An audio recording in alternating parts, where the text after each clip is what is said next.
2012 February 1 Alaska United states. சமந்தான்ற ஒரு 18 வயசு coffee ஷாப்பில் வேலை செய்கிற பொண்ணு டைம் 10 o'clock மேலே ஆயிடுச்சு, சீக்கிரமாக கடையை மூடணும்னு சொல்லிட்டு திங்ஸ் எல்லாத்தையுமே எடுத்து வச்சுருக்காங்க. அந்த டைமில் திடீர்னு மாஸ்க் போட்டு முகத்தை மறைச்சிட்டு ஒரு வித்தியாசமான ஆள் கடை உள்ள வரான். நம்ம ஊரில் இது போல் மாஸ்க் போட்டு முகத்தை மறைச்சா ஏதோ தப்பு பண்ண போகிறாங்கன்னு வித்தியாசமாக பார்ப்போம். ஆனால் அலாஸ்காவில் டெம்பரேச்சர் -3 இருக்கிறதுனால அங்கே எப்பவுமே பனி நிறைய பெய்யும். அதனால் அங்கே இருக்க மக்கள் சாதாரணமாகவே இது போல் மாஸ்க் போட்டு முகத்தை மறைச்சிருப்பாங்க. அதனால் சமந்தாவும் இதை பெருசாக எடுத்துக்காம அந்த ஆள்கிட்ட போயிட்டு உங்களுக்கு என்ன வேணும்னு கேட்குறாங்க. உடனே அந்த மாஸ்க் போட்ட ஆளு எனக்கு ஒரு காஃபி வேணும், கொஞ்சம் சீக்கிரமா எடுத்துட்டு வாங்கன்னு சொல்றான். சமந்தாவும் காஃபி ரெடி பண்ண போறாங்க. ஆனா இந்த மாஸ்க் போட்ட ஆளால தான் தன்னோட வாழ்க்கையே அழிய போகுதுன்றது அப்ப அவங்களுக்கு தெரியல. காஃபி வந்ததும் இந்த மாஸ்க் போட்ட ஆளு கன் எடுத்து சமந்தா மேல பாயிண்ட் பண்றான். சமந்தா ரொம்பவே பயந்து போறாங்க. இந்த கடையில இருக்க மொத்த காசுமே எடுத்துட்டு தன்னை உயிரோட விட சொல்லி கெஞ்சி கேட்கறாங்க. ஆனா அந்த மாஸ்க் மேன் சமந்தாவோட கையும் வாயும் கட்டிட்டு கடையில இருந்த காசு அப்புறம் சமந்தாவோட போனையும் எடுத்துக்கிறான். அவ்வளவுதான், இதுக்கப்புறம் நம்மளை விட்டுருவான்னு சமந்தா நினைக்கிறாங்க. ஆனா அவன் அதை பண்ணல.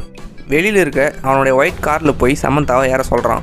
சமந்தாவும் பயத்தில் வேறு வழி இல்லாமல் அவனோட ஒயிட் காரில் ஏற போகிறாங்க. கதவு கிட்ட போனதும் சமந்தா பயத்தில் ஓட ட்ரை பண்ணுறாங்க. ஆனால் அந்த மாஸ்க் மேன் கன்னை லோடு பண்ணி இன்னொரு வாட்டி ஓட ட்ரை பண்ணினா யோசிக்காமல் உன்னை சுற்றுவேன்னு அந்த மாஸ்க் மேன் சமந்தாவை பயமுறுத்துறான். சமந்தாவும் வேறு வழி இல்லாமல் அவன் கூட காரில் ஏறி அவனோட இடத்துக்கே போகிறாங்க. அந்த மாஸ்க் மேன் சமந்தாவை தன்னோட வீட்டுக்கு கூட்டிகிட்டு போய் பேஸ்மெண்ட்டில் கட்டி வச்சிடறான். சமந்தாவை யாரும் தேடக்கூடாதுன்னு சொல்லிட்டு அவளுடைய ஃபோன் எடுத்து சமந்தாவோடைய பாய் ஃப்ரெண்ட் டொயனுக்கும் சமந்தாவோடைய அப்பாவுக்கும் நான் ஃப்ரெண்ட்ஸோட வெளியே போகிறேன், ஒரு 1 week ஆகும் வரத்துக்கு, என்னை யாரும் தேட வேண்டாம்னு சொல்லிட்டு இந்த மாஸ்க் மேனே அவங்க 2 பேருக்கும் மெசேஜ் அனுப்பிச்சிடுறான். கொஞ்ச நேரம் டைம் போனதும் அந்த மாஸ்க் மேன் சமந்தா கிட்ட உன்னோட டெபிட் கார்டு அப்புறம் கிரெடிட் கார்டெலாம் எங்கே வச்சிருக்கேன்னு சொல்லி கேட்குறான். அதுக்கு சமந்தா என்கிட்ட எதுவுமே இல்லை, என்னோட பாய் ஃப்ரெண்ட் காரில் தான் அதை நான் வச்சிருக்கேன்னு சொல்கிறா. உடனே அவள் பாய் ஃப்ரெண்டோட அட்ரஸை வாங்கிட்டு அந்த மாஸ்க் மேன் அவன் பாய் ஃப்ரெண்ட் வீட்டுக்கு கிளம்பிடுறான். அங்கே போனதும் வெளியவே அந்த கார் நிற்குது. காரோட கண்ணாடியை உடைச்சி அந்த கார்ட்ஸை இவன் எடுத்துக்கிறான். ஆனால் அக்கம் பக்கத்தில் இருந்தவங்க இவன் கார் கண்ணாடியை உடைக்கிறத பார்த்துடுறாங்க. சவுண்ட் போட்டு சமந்தாவோட பாய் ஃப்ரெண்ட் டொயனை கூப்பிடுறாங்க. டொயன் வெளியே வந்து பார்த்தா அந்த மாஸ்க் மேன் அங்கே இல்லை,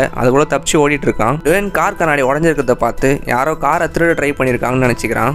ஆனால் அவன் கேர்ள் ஃப்ரெண்டை கடத்தி வச்சிருக்கோம் தான் அப்போ வந்து திருடிட்டு போயிருக்கான்றது அப்போ அவனுக்கு தெரியல. அந்த மாஸ்க் மேன் கார்ட்ஸை யூஸ் பண்ணி காசு எல்லாத்தையுமே எடுத்துடுறான். உடனே வீட்டுக்கு போய் சமந்தாவை ஹராஸ் பண்ணி கொலையும் பண்ணிடுறான். கொலை பண்ணிட்டு பாடியை அவன் வீட்டு பேஸ்மெண்ட்ல இருந்த ஒரு கபோர்டில் பூட்டி வச்சிடறான். இவ்வளோத்தையும் பண்ணுற இந்த மாஸ்க் மேனோட பேர் இஸ்ரேல் கீஸ். வெளி உலகத்துக்கு இவன் ஒரு கன்ஸ்ட்ரக்ஷன் ஒர்க்கர். அப்புறம் இவனுக்கு ஒரு பொண்ணு இருக்காங்க.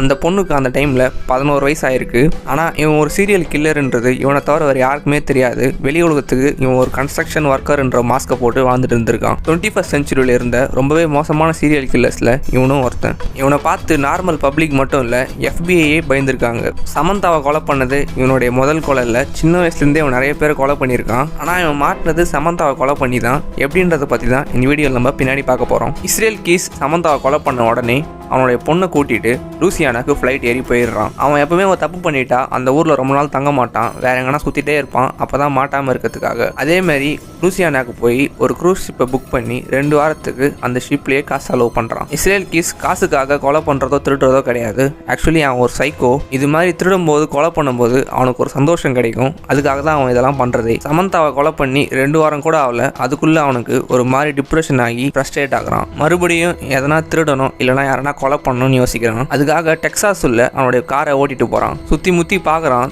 தெருவா தேடுறான். ஒரு தெருவில் ஒரு ரெட் கலர் வீடு தனியாக இருக்கிறத கவனிக்கிறான். உடனே அந்த வீட்டுல போய் இருக்கிற காசு எல்லாத்தையுமே திருட ஆரம்பிக்கிறான். திருடி முடிச்சதும் அந்த வீட்டையே கொளுத்திட்டு ஓடி வந்துடுறான். மறுபடியும் வர வழியில என்ன பண்றான்னா டெக்சாஸ் நேஷனல் பேங்கை பார்க்கறான். உடனே அவனுடைய கன்ஸ்ட்ரக்ஷன் ஆட் அப்புறம் மாஸ்க் எல்லாம் போட்டுட்டு பேங்க்குள்ள கன் எடுத்துட்டு போறான். கன் பாயிண்ட்ல எல்லாரையும் மிரட்டி அந்த பேங்க்ல இருந்து காசை கொள்ளடிச்சிட்டு அங்கிருந்து தப்பிச்சு போறான். இவன் கொள்ளையடிச்ச காசு யூஸ் பண்ற வெப்பன்ஸ் எல்லாத்தையுமே பக்கத்துல இருக்க சுடுகாட்டுல மறைச்சு வச்சுட்டு அந்த ஊரோட தப்பிச்சு போயிடுவான். இப்படி அமெரிக்கா ஃபுல்லா நிறைய சுடுகாட்டுல இவன் அங்கங்க நிறைய பொருளை மறைச்சு வச்சுட்டு இருந்ததா FBI ரிப்போர்ட்ஸ் கொடுத்துருக்காங்க. இங்க இஸ்ரேல் கீஸ் போற வழி எல்லாமே தப்பு பண்ணிட்டு திருடிட்டு போயிட்டு இருக்கும்போது சமந்தாவை காணன்ற நியூஸ் USA ஃபுல்லா பப்ளிக்கா பப்ளிஷ் ஆகுது. எல்லா நியூஸ் பேப்பர் டிவிஸ்லயுமே சமந்தான்ற ஒரு காபி ஷாப் ஒர்க்கர் காணும்னு நியூஸ் கொடுக்குறாங்க. கீஸ் இந்த நியூஸை கேள்விப்பட்டதும் சமந்தாவோட பாடியை டிஸ்போஸ் பண்றதுக்காக மறுபடியும் அலாஸ்காக்கே போறான். இப்பதான் கீஸ் தப்பிக்கிறதுக்காக ஒரு பயங்கரமான பிளான் பண்றான். என்ன பண்றான்னா அவன் பேஸ்மெண்ட்டுக்கு போய் பார்த்ததும் 2 வாரத்துல சமந்தாவோட பாடி லைட்டா டீகம்போஸ் ஆயிட்டு இருக்கு. உடனே சமந்தாவோட பாடி பிளட் எல்லாத்தையுமே கிளீன் பண்ணி மேக்கப் போட்டு அவ கண்ணை ஒரு துணியால கட்டி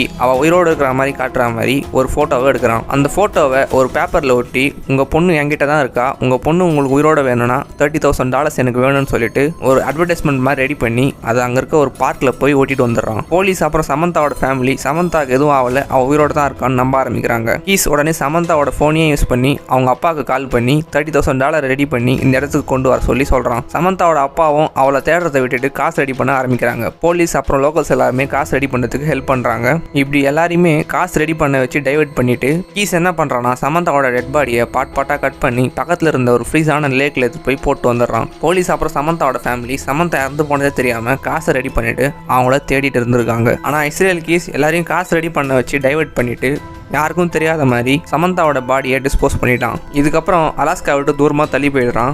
ஆனால் அவன் சமந்தாவோட டெபிட் கார்டை யூஸ் பண்ணுறதை மட்டும் ஸ்டாப் பண்ணவே இல்லை. அதை யூஸ் பண்ணி அவன் பணம் எடுத்துகிட்டே இருக்கான். அலாஸ்கா போலீஸும் ட்ரேஸ் பண்ணி அந்த கார்டை யூஸ் பண்ணுறவனை கண்டுபிடிக்க ட்ரை பண்ணுறாங்க. ஆனால் அவங்களால கண்டுபிடிக்க முடியவே இல்லை. அப்போ தான் கொஞ்ச நாளைக்கு முன்னாடி கீஸ் கொள்ளடிச்ச டெக்சாஸ் நேஷனல் பேங்க்லேருந்து ஒரு சிசிடிவி ஃபுட்டேஜ் டெக்சாஸ் போலீஸ்க்கு கிடைக்குது. அதில் பேங்கை கொள்ளடிச்சிட்டு யூஸ் பண்ணிட்டு இருந்த கார் மட்டும் ஒரு ஒயிட் கலர் ஃபோர்ட் காருன்னு தெரிய வருது. டெக்சாஸ் போலீஸ் இந்த நியூஸை சீக்கிரட்டாக வச்சுக்கிறாங்க. ஏன்னா பேங்க் கொள்ளையடிச்சவன் இது ரிலீஸ் பண்ணா உஷாராயிடுவான்னு சொல்லிட்டு இது சீக்கிரட்டாக வச்சுட்டு அமெரிக்காவில் இருக்க எல்லா ஸ்டேட்ஸ்லையுமே ட்ரேஸ் பண்ண ஆரம்பிக்கிறாங்க. மார்ச் 13 டெக்சாஸ் ஹைவே ரோட்டில் இஸ்ரேல் கீஸ் வேகமாக போயிட்டு இருக்கான். அப்போ ஓவர் ஸ்பீடிங்காக ஒரு போலீஸ் ஆஃபீஸர் அவனை நிப்பாட்டுறாரு. அதே டைமில் அவன் white colour Ford car use பண்ணுறதுனால எக்ஸ்ட்ரா ஃபோர்ஸையும் கூட்டிட்டு போகிறாங்க. அங்கே போய் பார்த்ததுல இஸ்ரேல் கீஸோட காரில் கன்ஸ் இருக்கிறத பார்க்குறாங்க போலீஸ். கூடவே அந்த காரில் யூஎஸ்ஏவோட பெரிய மேப் இருக்கு. அதில் அங்கங்கே ரெட் கலரில் மார்க் பண்ணி வச்சிருக்கான். கூடவே சமந்தாவோட டெபிட் கார்டையும் கண்டுபிடிக்கிறாங்க.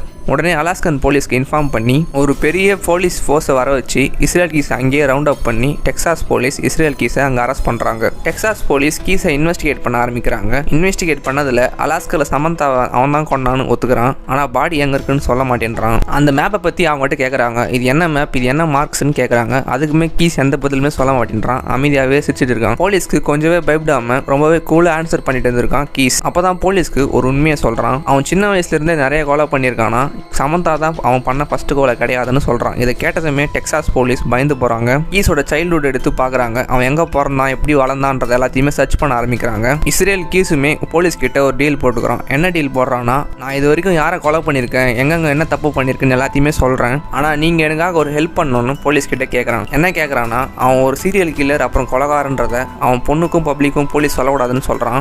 அவனுக்கு ரொம்பவே குறைஞ்சபட்ச தண்டனையாக கோர்ட் கொடுக்கணும்னு கேட்டுக்கிறான். கூடவே அவனுடைய பொண்ணுக்கு போலீஸ் கார்டியனாக இருக்கணும்னு சொல்கிறான். இதுக்கு போலீஸ் டிபார்ட்மெண்ட் ஒத்துக்குனா, நான் இது வரைக்கும் சின்ன வயசுலேருந்து யாரை கொலை பண்ணியிருக்கேன், அவங்க டெட் பாடி எங்கே வச்சிருக்குன்றதை உங்ககிட்ட சொல்லுவேன்னு டீல் போடுறான். போலீஸுமே இவன் டீலுக்கு ஒத்துக்கிட்டு நீங்கள் சொல்கிறத நாங்கள் பண்ணுறோன்னு சொல்கிறாங்க.